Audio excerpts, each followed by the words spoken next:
முதலில் தலைப்புச் செய்திகள். ஜனாதிபதி தேர்தல் தொடர்பில் விதிக்கப்பட்டுள்ள தடையுத்தரவு.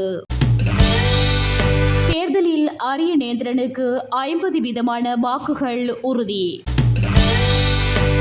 யாழில் மதுபோதையில் அட்டகாசம் செய்த போலீஸ் அதிகாரி பணி நீக்கம்.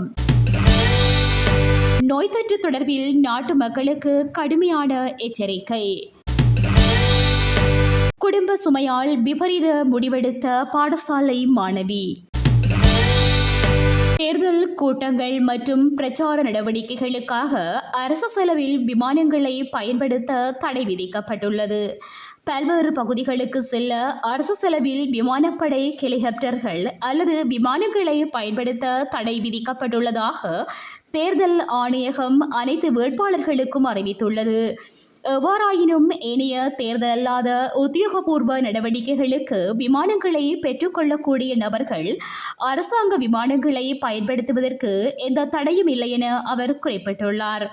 இதேவேளை அரச பேருந்துகள் மற்றும் தொடருந்துகளை தேர்தல் பணிகளுக்காக பயன்படுத்தினால் அதற்கு பணம் செலுத்தி ரசீதுகளை பெற்றுக்கொள்ள வேண்டும் என ஆணைக்குழு தெரிவித்துள்ளது.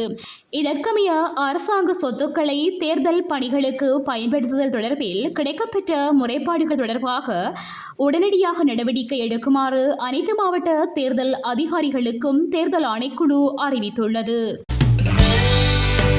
மதுபோதையில் கடமையில் இருந்த காவல்துறை உத்தியோகஸ்தர் ஒருவர் பொதுமகனை தாக்கிய நிலையில் பணியிடை நீக்கம் செய்யப்பட்டுள்ளார். யாழ்ப்பாணம் குறிகட்டுவான் பகுதியில் நேற்று முன்தினம் இரவு பொதுமகன் ஒருவரை தாக்கிய சம்பவம் இடம்பெற்றுள்ளது. இந்த சம்பவம் தொடர்பில் மேலும் தெரிய வருகையில் ஊர்காவற்துறை காவல்துறை போலீஸ் உத்தியோகஸ்தர் ஒருவர் மதுபோதையில் குறிகட்டுவான் பகுதியில் கடமையில் ஈடுபட்டிருந்தார். இதன்போது வீதியால் சென்ற பொதுமகனிடம் லஞ்சம் பெற முயன்றதோடு அவர் மீது தாக்குதலும் மேற்கொண்டுள்ளார். சம்பவம் தொடர்பில் பாதிக்கப்பட்ட நபர் ஊர்காவற்துறை காவல் நிலையத்தில் முறைப்பாடு பதிவு செய்திருந்தார். இந்நிலையில் குறித்த உத்தியோகஸ்தரை ஊர்காவற்துறை காவல்துறையினர் கைது செய்து நீதிமன்றத்தில் முற்படுத்தியிருந்தனர்.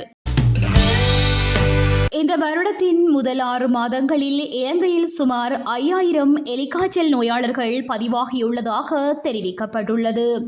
மழையுடனான காலநிலை மற்றும் வெள்ளப்பெருக்கு காரணமாக வாந்தி, வயிற்றுப்போக்கு, காய்ச்சல் போன்ற நோய்கள் பரவும் அபாயம் உள்ளதாகவும் கூறப்படுகிறது. ரத்னபுரி, காலி, கேகாலை, மாத்தறை, களுத்துறை, மொனராகலை மற்றும் குருநாகல் ஆகிய மாவட்டங்களில் அதிக ஆபத்துள்ளதாக தெரிவிக்கப்பட்டுள்ளது. இதன் காரணமாக வெள்ளம் ஏற்பட்ட பகுதிகளில் வாழும் மக்கள் உரிய சுகாதார நடைமுறைகளை கடைபிடிப்பது அவசியமாகும் என சுகாதார பிரிவினர் சுட்டிக்காட்டுகின்றனர். இந்த நாட்களில் தசைவலி, தலைவலி, காய்ச்சல் மற்றும் வாந்தி போன்ற அறிகுறிகள் இருந்தால் முறையான மருத்துவ ஆலோசனையை பெறுவது கட்டாயமாகும் எனவும் தெரிவிக்கப்பட்டுள்ளது. மொனராகலை போலீஸ் பிரிவிற்குட்பட்ட அம்பிட்டிய பிரதேசத்தை சேர்ந்த காப்போதா உயர்தர மாணவியொருவர் உயிரை மாய்த்துள்ளார். கடந்த 24ஆம் திகதி தனது தாயாருக்கு கடிதம் எழுதி வைத்துவிட்டு படுக்கையிலேயே உயிரிழந்ததாக போலீசார் தெரிவித்துள்ளனர். மொனராகலை பெதிகும்ப்ர வித்தியாலோக வித்தியாலயத்தில் காப்போதா உயர்தரத்தில் கல்வி கற்கும் மோக்ஷா செவ்வந்தி என்ற 18 வயதினையுடைய மாணவியே உயிரிழந்துள்ளார். இவரது தந்தை கடந்த 4 நாட்களுக்கு முன்பு காட்டு யானை தாக்கி உயிரிழந்திருந்தார். வீட்டில் தாய், தம்பி மற்றும் அண்ணன் வசித்து வந்த நிலையில் கடந்த 24ஆம் திகதி காலை தாய் கரும்பு வெட்டுவதற்காக வீட்டை விட்டு வெளியே சென்றுள்ளார். தம்பியும் ஒரு பயிற்சி வகுப்புக்கு சென்றுள்ளார். மதியம் 3 மணியளவில் தம்பி வந்து பார்த்தபோது அவர் படுக்கையில் இறந்து கிடந்துள்ளார். அதில் அவர் எழுதிய கடிதத்தில், அம்மா எங்களால் மிகவும் கஷ்டப்படுகிறார், அதனை பார்க்க வருத்தமாக உள்ளது என்று குறிப்பிட்டுள்ளார்.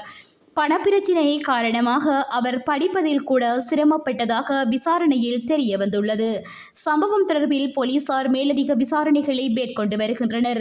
இலங்கையில் ஏற்பட்ட பொருளாதார நெருக்கடி காரணமாக நாட்டின் பல்வேறு பகுதிகளில் பலர் உயிரை மாய்த்துக் கொண்டுள்ளனர். அதில் குடும்பத்திற்கு உணவு வழங்க முடியவில்லை என்ற இயலாமை காரணமாக பல ஆண்கள் உயிரிழந்தமை குறிப்பிடத்தக்கது. இத்துடன் செய்திகள் நிறைவடைகின்றன. மேலதிக செய்திகளை www.todayjefna.com என்ற மது இணையதளத்தில் பார்வையிடலாம்.